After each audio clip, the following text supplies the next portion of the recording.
Welcome to KSQD's Edible on the Air. I'm Christine Barrington, your KSQD hostess. I have with me here somebody very special who joins me every month to give us all the latest and best food news. Well, yes, I am special just like everyone else, but I'm also a curious being curious, managing editor of Edible Monterey Bay, which I'm happy to say just hit newsstands with its summer 2026 Super Stacked print edition. I can't wait to hear some of the special treats that are in that edition. And we also have a couple of special guests that are going to join us. So let's jump off the pier and start swimming through all this good food news. Where do you want to start, Mark? I want to go into your home kitchen. I would like to think of it as a hallmark for each of our installments. Recipes are coming with every issue. Almost entirely original recipes. Some created in-house by our chef contributors like Ana Luisa Bejar. This time I had her focus on the 50th anniversary of Monterey Bay certified farmers markets and her favorite produce items at her favorite market in their portfolio, which is Carmel Barnyard. So she talks about some peaches and some zucchini and some strawberries, and it's really fun to hear her describe it and the different ways that she deploys them. But the story I'm thinking about and want to just discuss briefly, we called it Low-Key MVPs. And it's 7, what I called in the subhead, super hacks for at-home chefs. Ways to really up your flavor game. Also convenience. And they're versatile tricks that make cooking all sorts of different stuff that much more fun and easy. I love it. So let's hear some of them. MVPs, you called them? Most valuable players in the kitchen, or MVs? Yeah, I mean, and I didn't even think it could have been most valuable pantry, but the subhead is 7 semi-secret kitchen weapons to craft and deploy in a bunch of tasty ways. So one of those that was like a revelation to me, boiled cider. So you can buy it pre-made. They do that with an outfit out of Vermont, or you can do it with your own apple cider. Maybe it's left over now that apple season is upon us.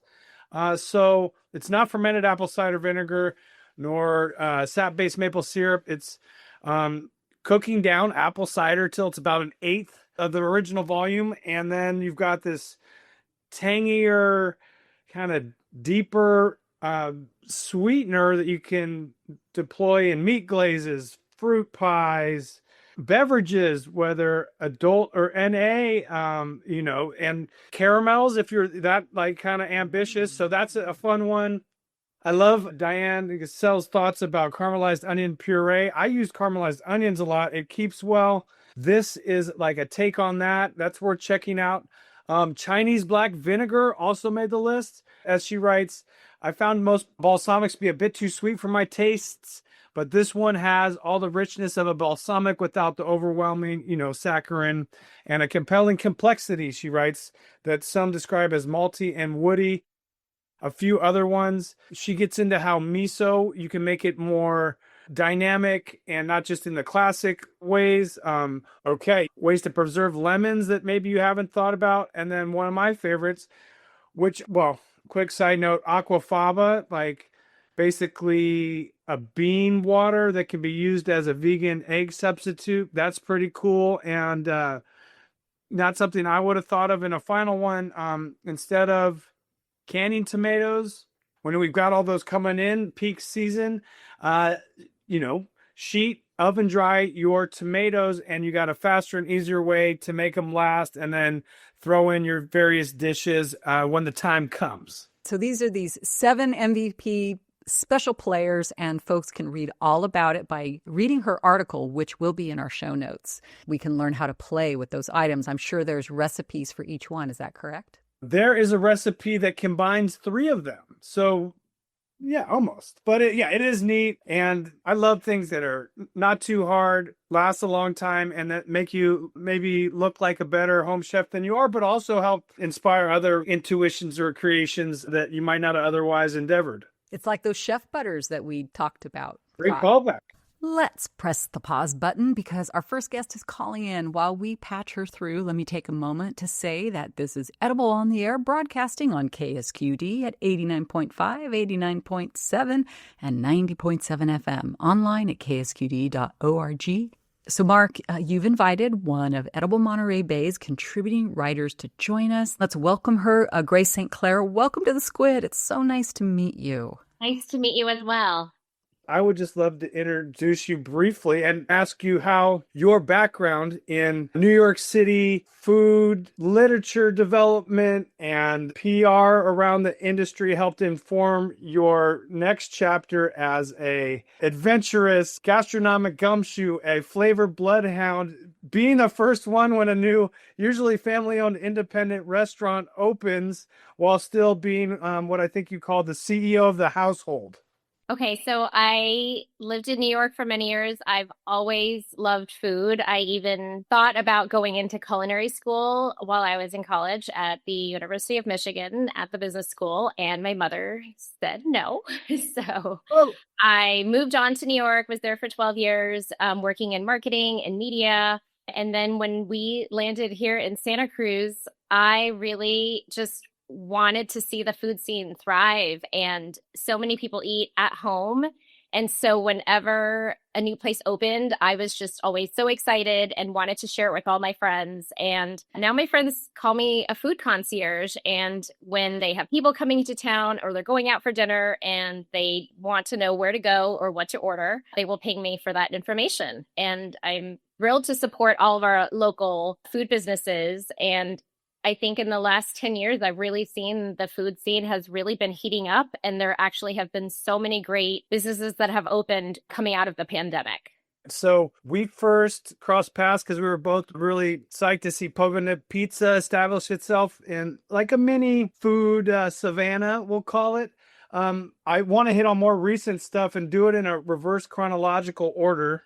This week, you wrote about Village Foods, this meal delivery service that really gained a lot of traction quickly, now having like its own new chapter. So what can you tell us about where it started and what it's doing as of late last week? Yes, late last week, they soft opened. I actually was there this morning taking a couple of photos. They deliver on Mondays. They've been open for about a year now, doing their online meal delivery business. And as they have expanded, they outgrew their shared kitchen. And Kelly and her husband Max found the old Star Bonnet and Evarista spot over by the Windmill Cafe in Live Oak, and they took that over and has a full kitchen, and they're able to do all of their operations out of this new location. And they will be open this week, Tuesday, Wednesday, and Thursday from 12 to 5, and offer grab and go options. Kelly also envisions a market, with a large farm table offering farmers market produce as well as, locally made items, and just really wants it to be a community space. Yeah, maybe flowers, candles, wine, that kind of stuff. Yes, absolutely. Okay, but that's on a little bit different timeline than the grab and go food stuff. And people can check out her Instagram for different menus and cool stuff to have to make their week easier if they're cooking for themselves or the whole family.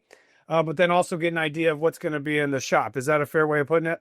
Yes, exactly. Check her Instagram. That's where everything is going to be the most up to date, as it's an evolving situation, as you can imagine.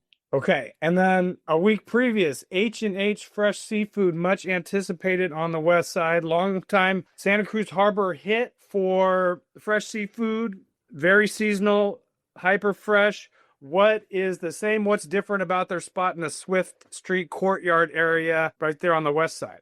Well, Hans Haveman, the owner, was super excited to open it because he grew up on the West Side. So for him, it kind of was a homecoming, and he's excited to be able to cater to his neighbors and friends. They have opened with a great menu featuring their poke, which you can have as nachos or as a poke bowl with various toppings. Definitely get the H&H Special Chili Crunch, which has tempura flakes and some chili and garlic on top of whatever you're getting. You also can have oysters shucked for you, as well as a regular fresh fish. And they will soon be offering onigiri and hand rolls and to-go party platters as well. So This next one's Torimon Konbini. If you've hung out in Japan or in Japantown, like a Japanese grocery store, like almost like the bodega take is a beautiful thing. I mean, I'm speaking from personal experience. They're doing their version of that, and it's over in Capitola. So I'm hoping you can riff on that and tell us about the second piece that'll be over on the west side. Yes, so the Torimon Konbini is now open in the Brown Ranch Marketplace, just a few doors down from Trader Joe's. They're offering drinks and snacks and 5 flavors of onigiri, the Japanese rice balls. I tried all 5. They were all delicious. I really enjoyed the mentaiko, which is the cured fish roe, as well as the konbu, which was special seaweed that Yuko, one of the co-owners, brought back from Hokkaido. And if you're lucky enough to get a freshly made one, the crispy seaweed, the warm rice, it is such a treat. They are really in soft opening mode, and so they will be doing yakitori mostly on the weekends. So stay tuned to their Instagram to get exact hours. They are closed this week because they are watching the World Cup. They will be back in full force next week. And then they are opening a little Torimon Shoten, which is like a little shop on the west side, a couple doors down from H&H, where they will turn it into a sake tasting room. This was the old Margins wine tasting room, which will now become a sake tasting room featuring locally made sakes, as well as some from Japan, and also will offer some of the Japanese snacks and treats from the konbini as well. Man, talk about a major double upgrade for Swift Street. Okay, speed round. I'd love for you to hit on why I think you very convincingly have pointed out Abbott Square is like feeling pretty fully realized in its vision of a international food court. Seems almost like too diminutive for what they've accomplished there. So give me your quick and tasty take on Abbott Square's realization, and then why Switch Bakery is worth noting too, all these being like more central downtown Santa Cruz. Yeah. Abbott Square has really evolved over the last few years. And I spoke with Joey Ward, who is the GM there, and his vision was to kind of offer a passport experience. And so by bringing in Luna's Borican bites with the Puerto Rican food and some Indian food, it really can hit up all of the continents and get something for everybody, no matter, how fussy your palate is. Okay, all right. Commence mouth-watering. I look forward to what you discover next. Thanks for being on the hustle out there. Oh yeah, Switch Bakery. What's good to know about them as our final little quick hit here on the way up? Switch Bakery has opened their own brick and mortar in the old Limelight Cafe on Cedar Street, offering all kinds of gluten-free goods. But it's not just really good for gluten-free. I have had so many delicious items there that would pass for excellent no matter what your food tastes are. And their backstory is really interesting. It's a husband and wife team, and Amanda and Joshua got diagnosed with Crohn's disease a few years ago, having to kind of change his whole diet. And so Amanda had to figure out how to feed their family with 4 daughters and satisfy everybody's dietary preferences. And they've come up with their own gluten-free flour blend, which they use in a lot of their baked goods. Their cakes are moist and tender and really delicious. And even people who don't have to be gluten-free, I think, are really enjoying their products and their cakes. Okay, yes. It's almost like vegan. Like if you're doing it right, you almost shouldn't have to say, oh, this is good for vegan. I almost like get an allergic reaction to that. It's like, oh, it's good for gluten-free. No, these chefs are so good at their game that you don't miss it, and like they focus on the right ingredients that we can hopefully retire those phrases. But it's still not maybe mainstream enough, but that's what's nice about being in the Monterey Bay area, where at least I would like to think making more progress than maybe a lot of spots. It's so wonderful, Grace, to know that you're looking out after the Santa Cruz food scene, because being a native here and watching it sometimes languish, it is really fun to see it picking up. And I feel a lot of gratitude for all the people that are making that happen. Thank you. I mean, it's my pleasure. I would be doing it anyway. And so it's great to be able to bring it to a broader audience, because if we want our food scene to do well, we have to know about it and we have to go out there and support it. That's right.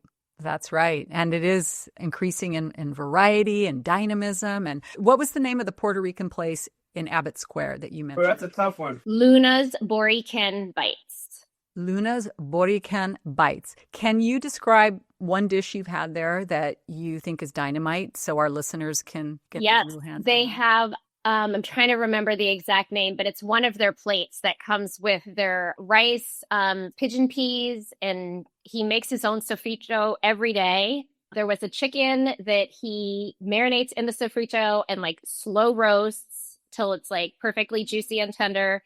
And then it comes with tostones. I need to go back and try the mofongo. He's only doing that on Mondays, and that's going to be a special item that he's doing. And so I need to go back for that. Did you guys know that Sweet Home Santa Cruz happened this past Saturday as well? And that was super fun. Yeah. How was the expanded format? It worked really well. They blocked off half of McPherson Street as well as, the regular Humble Sea Space. And there were so many vendors. You could not eat everything. And it was really nice that they had a lot of makers there as well. So it wasn't just food. But if you want to know 3 of my top bites that I had there, I'd be happy to share them. Yes. So top 3 bites? Top 3 bites at Sweet Home Santa Cruz. I loved the Nana's Matcha Orange Creamsicle Matcha. It was such an unusual combination, and it really tasted like an orange creamsicle and a matcha, and it was creamy and it was refreshing because it was a really warm day. Aku Barbecue is a San Jose izakaya pop-up, and they were firing up some really delicious chicken skewers, and they were worth the wait. And Cosmic Munchies makes freeze-dried candy, and they had a special exclusive freeze-dried taffy that my kids absolutely loved. And it was the weirdest texture because it just is so crunchy and airy, and it dissolves, but it's taffy. Beautiful. Thank you for that description, getting our listeners drooling. And this was called Sweet Home. They might be ignorant like I am. I've never heard of this, so just tell us what it is real quick. Yeah. Sweet Home Santa Cruz is a food festival put together by Collective Santa Cruz, and they've done a bunch of different food type events around town. They were at the Logos building doing some fun themed festivals. So they're just all about bringing together makers and small businesses and offering kind of a taste of Santa Cruz and the surrounding area.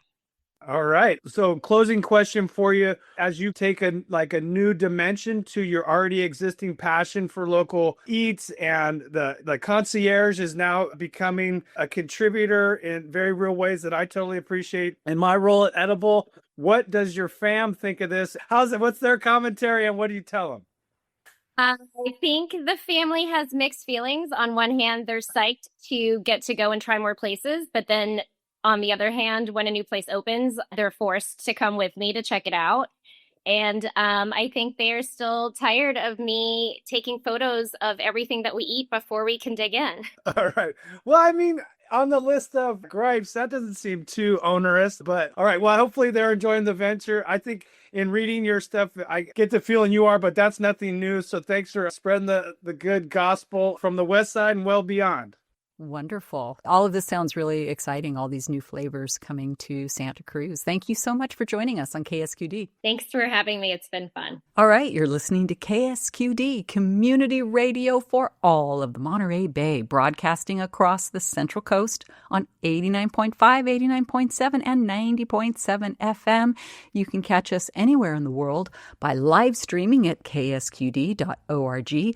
I am Christine Barrington, here on the air with Mark C. Anderson, managing editor of Edible Monterey Bay, and together we present the show. It's called Edible on the Air, bringing all the best food and restaurant tips from Mark C. and his contributing writers like Grace St. Clair. Thank you so much, Grace, for your delicious coverage of the Santa Cruz food scene. Everything Grace talked about can be found in our show notes, so don't worry. If you didn't catch it all, we've got your back here at the Squid. It's all there at ksqd.org. Now, we're going to take a break, and when we come back, we'll have a tasty interview with the spectacular Chef Tim Woods, who just opened a new restaurant at the Watsonville Airport. I can't wait, so stay tuned.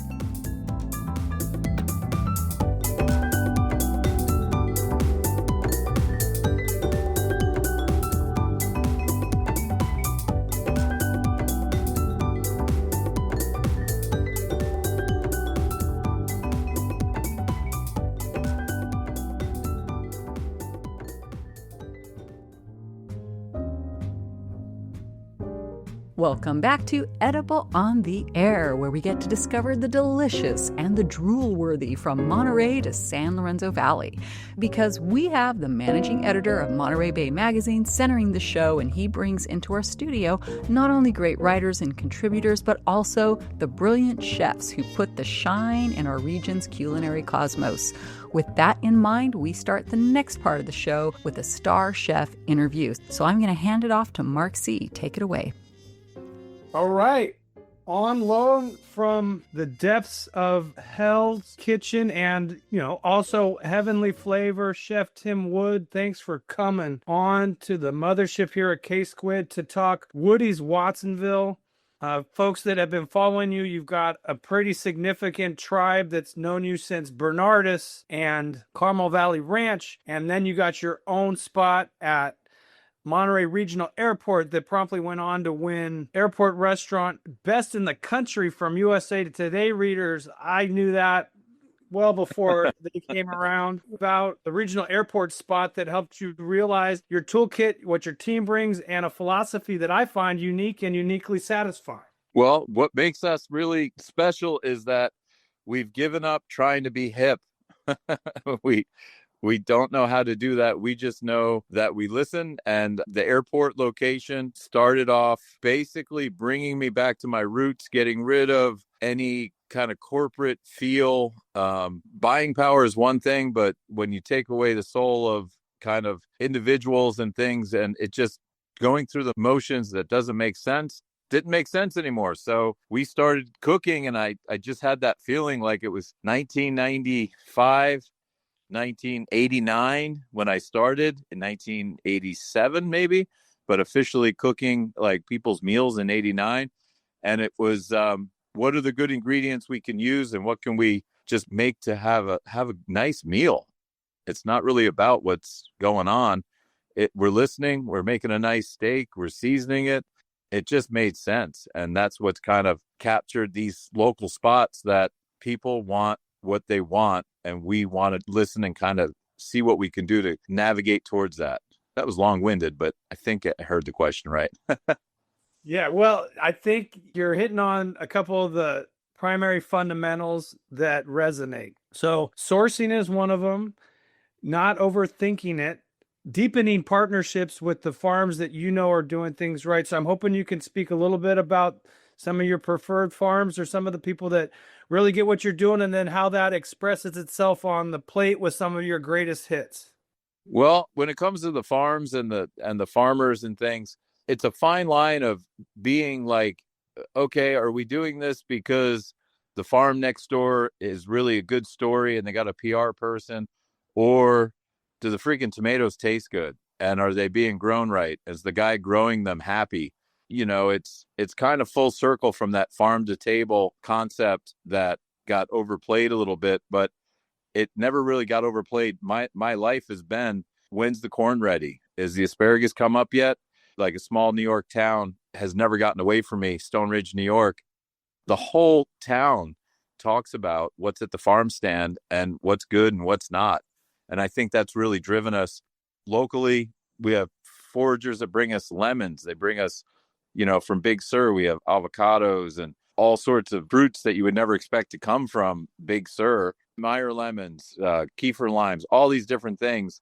It's hard to get your crew to understand what to do with them. And it's hard to make that hit the plate in a consistent form. So what we've gone is basic, like, what do you do when you have 50 pounds of tomatoes? You can them. Well, what we do is make tomato fennel fondue. We have hundreds of pounds of tomatoes that come in that are ripe for a day, and then we have to make a nice tomato sauce out of them, and that causes a base for a lot of our other dishes, like just a simple pasta dish. Try making pasta for a bunch of Italian people, and they actually like it.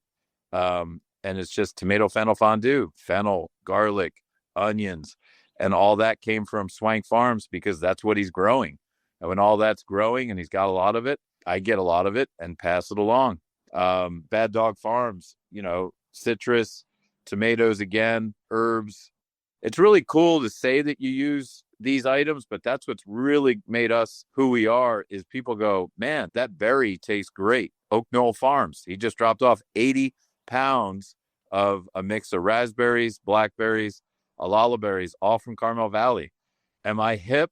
Look at me. I'm not. I'm like a middle-aged, older white guy who just doesn't know anything, how to dress or anything, but I do know what tastes good, thanks to my mom and cooking really simple food. So that's our philosophy. It's what tastes good. Are the mashed potatoes seasoned? Are they fresh potatoes, not from a food locker that's been sitting around all winter? These are the ingredients that make our food great. We're not that bright. We don't do much. We just try olive oil, salt, pepper, butter. These are the things that make things taste good. And just the principles that we teach each other.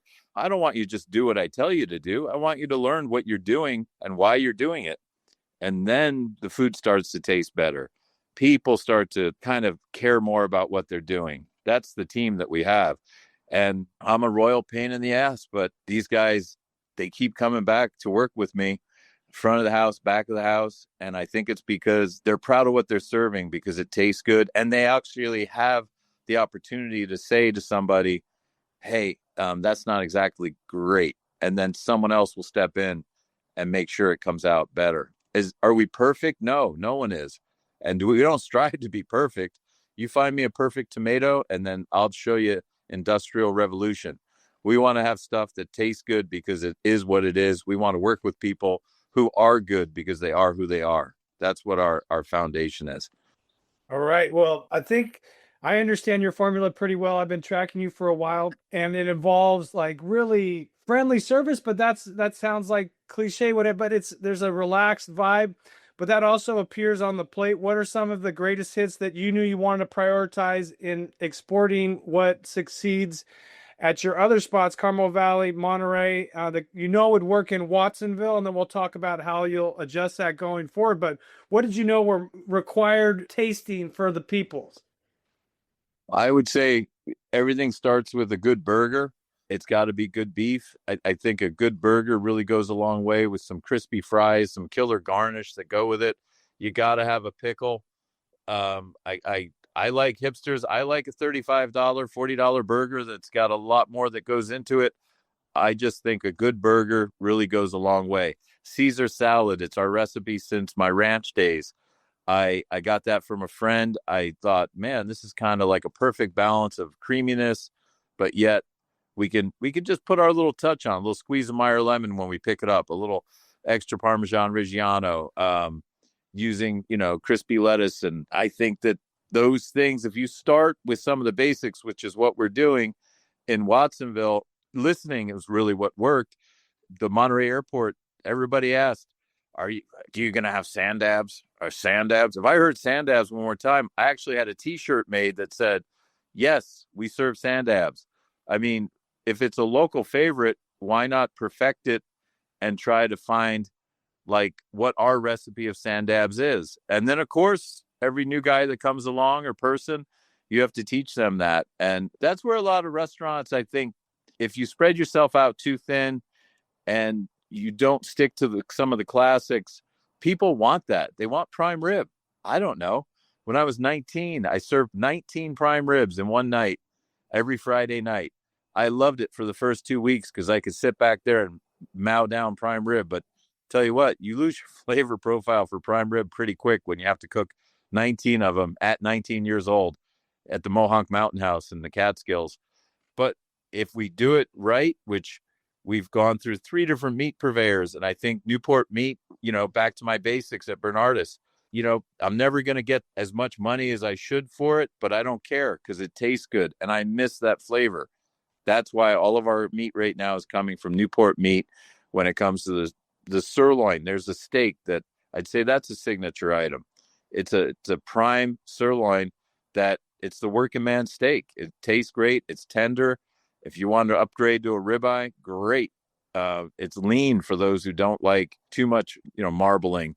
It's like the poor man's filet. So the burger, all the beef, same situation. It really has gone a long way with just tasting and eating it. I eat the food we serve. So If you don't like that profile and you want more spice, ask your server. They'll tell the chef, most likely Chef Gabrielle from Woody's at the airport. He'll spice that thing up for you. He'll even Cajun it. We're not too snooty. We'll do whatever we got to do to kind of make people hopefully have a good time. I always say, come to Woody's, bring somebody you like to talk to. If you have to bring somebody you don't really want to talk to, the waiter is probably going to annoy you or have a good time with you. The drinks are strong. The characters will keep it going. And the people watching is always interesting. I mean, between the two airports now, it's a whole nother crowd up in Watsonville. I love it. They're cool people. They're really showing us a whole nother level of just north of Monterey County, I guess you'd say, but I could still consider it, just Monterey-ish. They're great folks. They're enjoying themselves. They're not pretentious.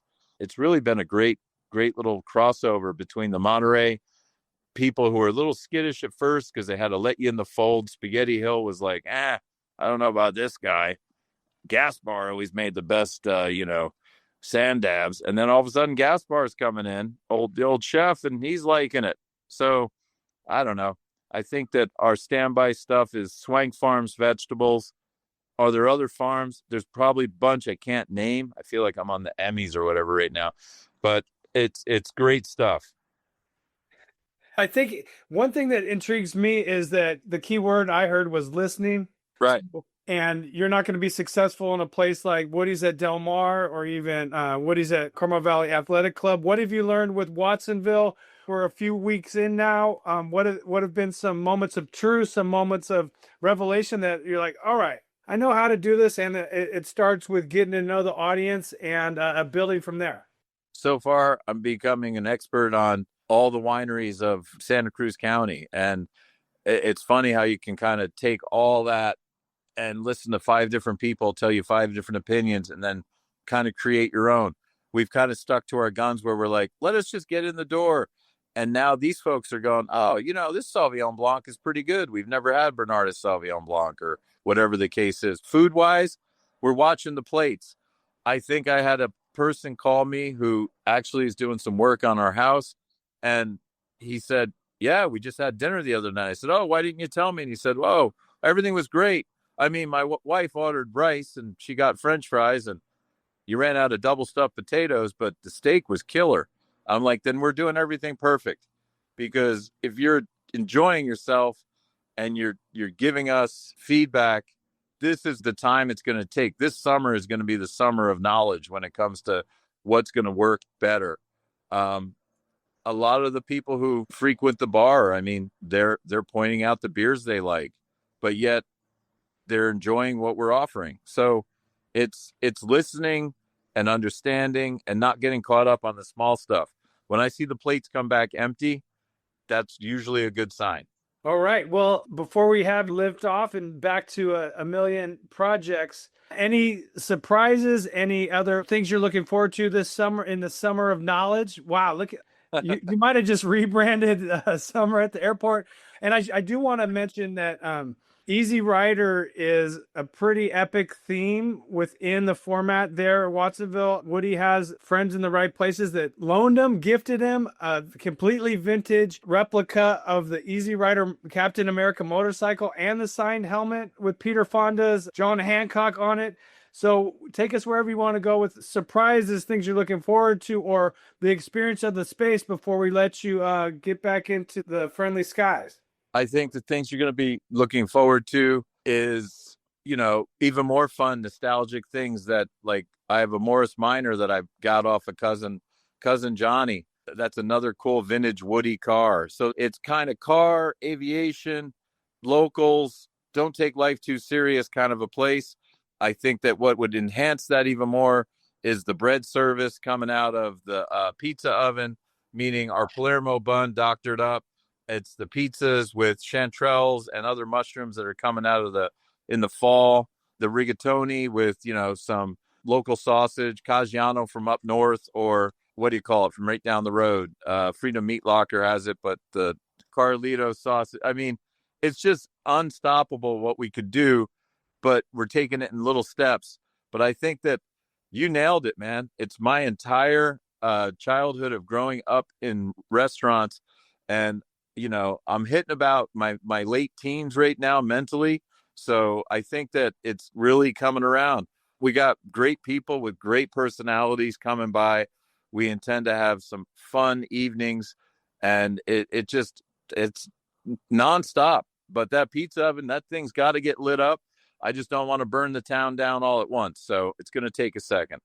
Yeah, you just stay on fire in all the best ways. And I'm really glad you brought up the pizza oven, because you and your consigliere fellow chef Chris Call know how to play with the toys and also stay free while like being in dialogue with the people. I got a quote from Jack Nicholson's character in Easy Rider. If we Have I got a helmet or have I got a helmet? No, what was it? Quote, "It's real hard to be free when you are bought and sold in the marketplace." Unquote. That's it. All right, thanks, Chef. I can't wait to get by there. What a fun chapter for Watsonville. What a fun chapter for you and your crew. I appreciate it. And I'd say, yeah, the summer is going to come at us and we're having a good time. My famous quote is, we could smoke a little bit, but wood don't burn. All right. All right, man. We're over here. Pleasure. Thanks for stopping by. Thanks for letting me ramble. Thank you. Thanks for joining us on K-Squid. Absolutely. Thanks to Chef Tim Woods of Woody's in Watsonville at the airport. They're sticking to the fundamentals while having fun and sharing it with the Squid family right here on KSQD. We are going to take a short break and return with more ingredients for the good life and good fun with Mark C. Anderson, managing editor of Edible Monterey Bay, and me, Christine Barrington. Keep tuning in at 89.5, 89.7, and 90.7 FM.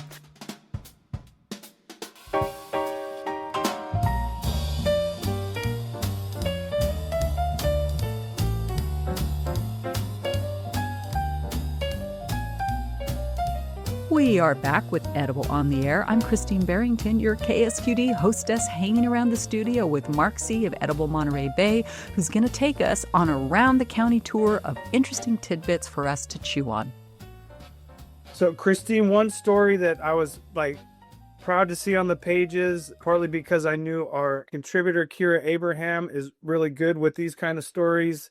Enterprising, I would call them. Not exactly investigative, but challenging and important. And she's also a fellow food rescue, anti-food waste warrior, like I consider myself. She has a pretty awesome narrative that I called Big Picture Progress, Second Shelf Life, about how food relief organizations are finding synergies, meeting a state law, and generating community.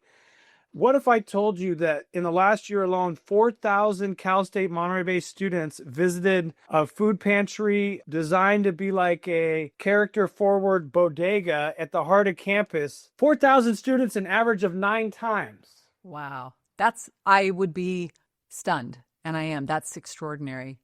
It makes me a little scared, but then also relieved that there's need meeting a need. And so the student requirement for more healthy produce is being met.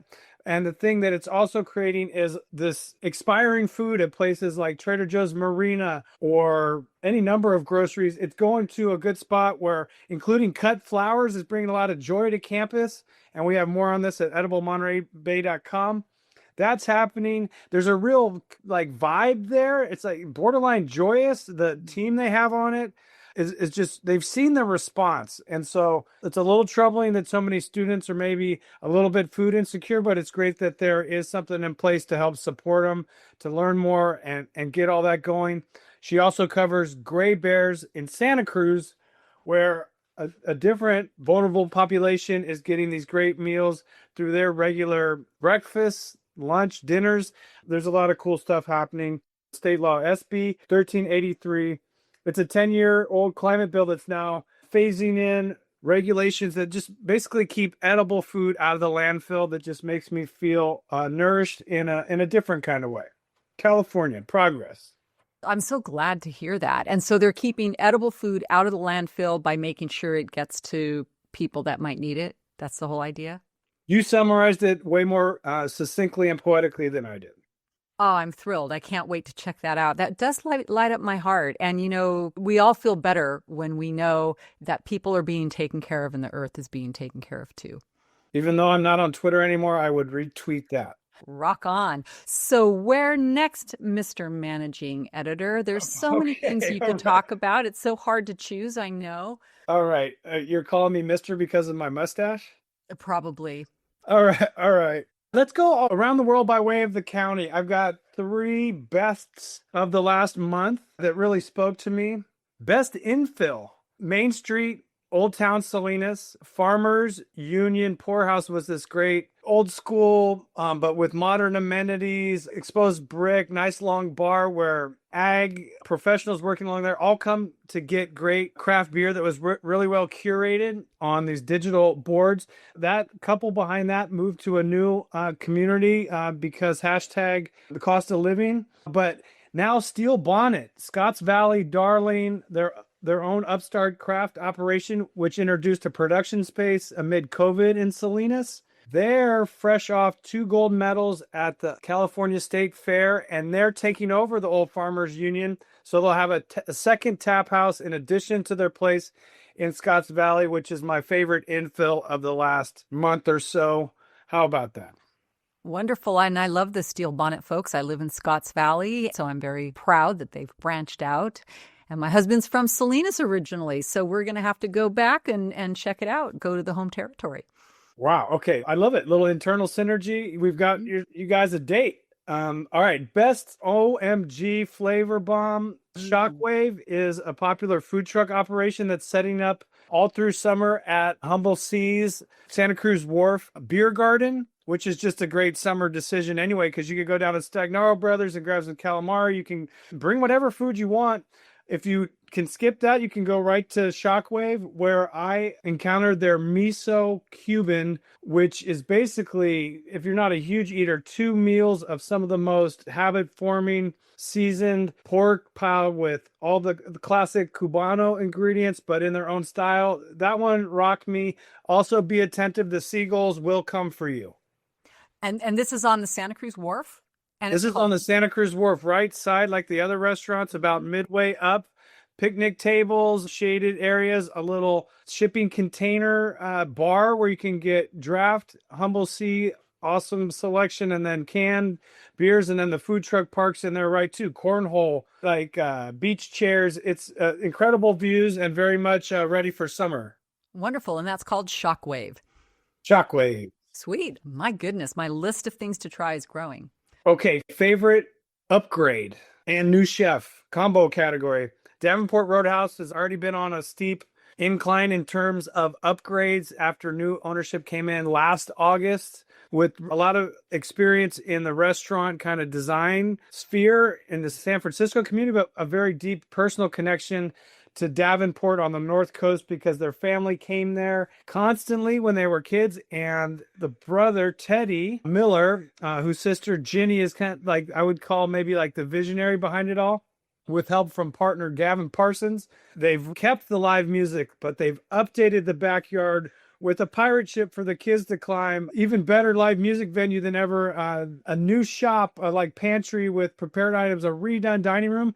But the key for me is new chef Jessie Coran, who's coming from State Bird Provisions. And she was in charge of the central kitchen that supplied State Bird, which is won a Michelin star. It has been like a chef's favorite restaurant for a long time. I love the place. She also was supplying the Progress and the Anchovy Bar, a little cult hit.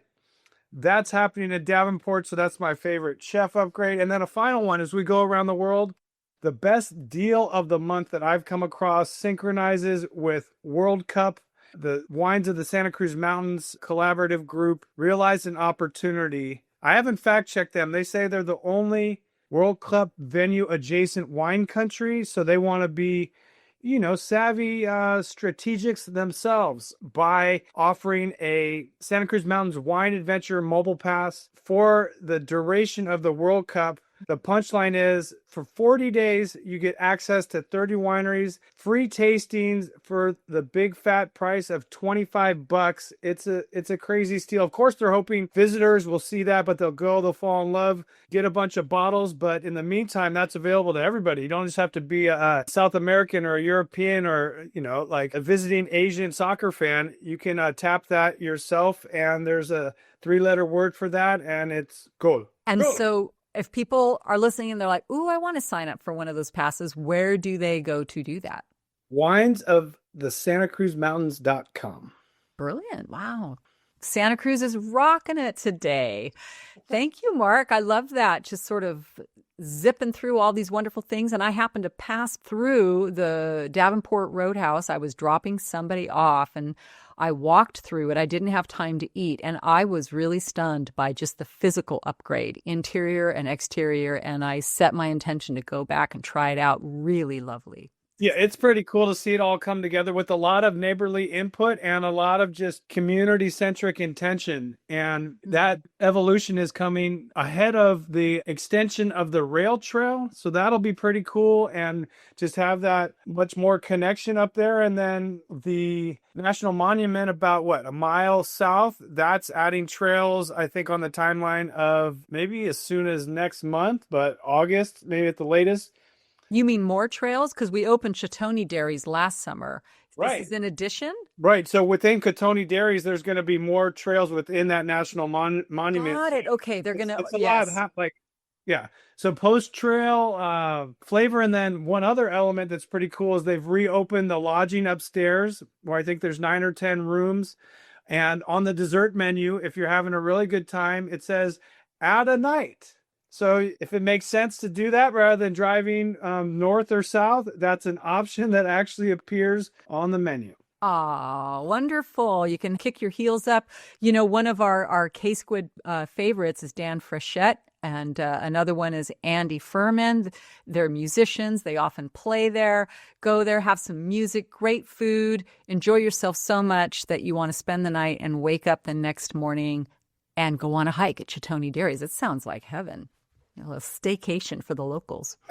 You just scripted, pretty epic little overlap. So I think it's time for a taste test. What do you say, Mark? Are we going to get tasty here?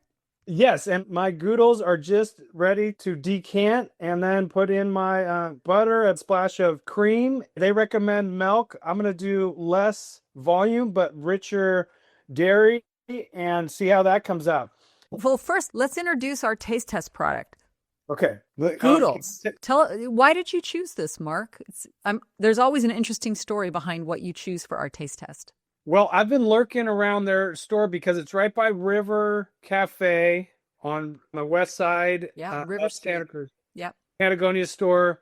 They never seem to be open when I buy there, but I've been hearing more and more about them. And here's the personal reason. I love cooking pasta. I love eating pasta. When I'm cooking at home, it's like relatively easy and you can make it really well. But my better 2/3 is like too much carbs. I want that protein. Mm-hmm. I'm like, Goodles has a little bit of a hack where each serving has 14 grams of protein. And then on top of that, 8 grams of fiber. But it's born in Santa Cruz. It's got an interesting alchemy of celebrity endorsement, but also food science to pack all that stuff, including 21 nutrients from plants. It says it on the box. Really smart branding. That's how it's become like a darling in big box spots like Target and Whole Foods. I prefer to get it at Shoppers Corner. And the flavors really jump off the end cap in my case. They were very prominently displayed. And I could have gone any different direction. I went with Down the Hatch as my instant one to try. Man, forget your grandma's mac and cheese. Yeah, and you're saying so they make straight up pasta like the one I got is called Lucky Penne. So you can have straight up pasta, but what you're also saying is they make products that are like instant and they're flavored like white mac and cheese and other flavors. Yours is called Down the Hatch, and those are prepared really quickly. Is that right? Well, I'm about 9 minutes into this multitask as we're recording, but I'm also cooking with so we both did the noodles, and I'd love to hear how yours went this morning, and I have my own report on that before we do the instant. Mm-hmm. Well, I cook up the penne, 8 minutes. It was perfectly done. And I want to say people might be wondering, how do they pull off the protein and the fiber? And it's because they use a lot of garbanzo beans and peas. But the pasta itself looks like grain pasta. It's a beautiful yellow color. And 8 minutes, it was perfectly done, al dente. And I didn't have a lot of time to prep before I hopped on this call because you give me my assignments right down to the wire, which keeps me on my toes. So I just melted butter, put in some olive oil, a little garlic, and I threw in a handful of peas and then tossed on some Parmesan Reggiano. And it was heavenly, fabulous. Loved it. I'm loving that nice big forkful you've got going there. Are you loving it? Are you loving what you made there? I don't think I was surprised by the fact that it was good because it's gotten really strong reviews. But I guess to have all that stuff going on and have the texture really respond to an al dente treatment, and like I really like the shapes. There's a bunch of choices on that, and then when you're doing your own noodles, the rest is up to you. So if you screw that up, you get to point the finger at yourself. I did a similar prep to you. Simple cherry tomato and butter with asparagus and caramelized onion, and then tossed it. Added my favorite local seasoning blend, Pizzini Farms. They call it artichoke seasoning. I use it on everything. Went great in the pasta, a little black pepper and like shaved Padano cheese. And damn, it was good. And instead of feeling more like carb hangover, I was like ready to rock, protein, head to the pool. And thank you for reminding me about the Pizzini spice mix, because you mentioned that when we talked about Castroville artichokes. And I had meant to get that and try it out, and then it completely left my mind. So, folks, if you want to catch our back episodes of Edible on the Air, all this stuff is pretty evergreen, and there are a lot of great restaurant recommendations, food recommendations, spice recommendations in this case. And now you have a really great high-protein, fiber, gluten-free pasta option made by a wonderful local Santa Cruz company. It's very cool. It's called Goodles. Good noodles, Goodles. And that is our taste test. Wrapping up our June episode of Edible on the Air, I'm Christine Barrington here with our friend from Edible Monterey Bay Magazine, Mark C. Anderson, managing editor. Mark, I look forward to circling back around in July, where the world will be getting warm and the food scene will always be getting hotter. Oh yeah, and we've got a bunch more like stories that we could get into but hopefully people beat us to that. Go grab your summer edition of Edible Monterey Bay at newsstands at a few hundred locations all around the Monterey Bay area. Thanks for having me, Christine. Let's eat. Thank you for joining us on KSQD for Edible on the Air, and thanks to Mark C. for all his culinary insights and for bringing our informed and inspiring guests today. Grace St. Clair, contributing writer to Edible Monterey Bay, and Chef Tim Woods, who just opened Woody's Watsonville. There are so many ways to enjoy the flavors of the Monterey Bay area. Check out our show notes for links to everything shared today. The details can be easy to miss, but we make them easy to find. We'll be back the fourth Friday in July. Until then, be well and eat well. I'm Christine Barrington, and we are K-Squid. You can find us at 89.5 in the Carmel Valley, 89.7 from Monterey to Watsonville and Aptos, and 90.7 right here in Santa Cruz, from where we broadcast. We are here for you 24/7 because we are community radio for all of the Monterey Bay.